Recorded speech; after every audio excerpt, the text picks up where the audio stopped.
আসসালামু আলাইকুম বন্ধুরা। এটাই হচ্ছে সেই ২০০ বছরের রহস্যজনক পুকুর, যেখানে অলৌকিকভাবে কি যেন মাটির পানির নিচ থেকে বেরিয়ে আসতো।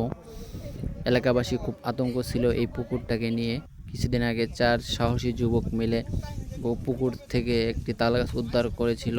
তার পরবর্তী দিনে শুক্রবারের দিন বিকেল ৫টা নাগাদ আবারও সেই ঘটনাটি ঘটেছে। সেই পুকুর থেকে আবারও সেই রহস্যজনকভাবে সেটি আবার পুকুরে ভেসে উঠেছে। সেটা নিয়ে আবারও এলাকাবাসী খুব আতঙ্ক আছে।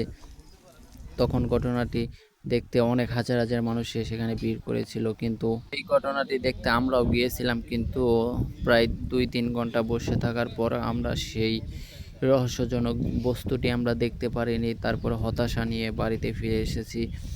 আমাদের মতো অনেকেই হতাশা নিয়ে বাড়িতে ফিরে আসেন, কারণ এটা কখন বাসে এটা কখনো নির্দিষ্ট টাইম নেই, যার কারণে এটা কখন বাসে সেটা বলা খুব মুশকিল।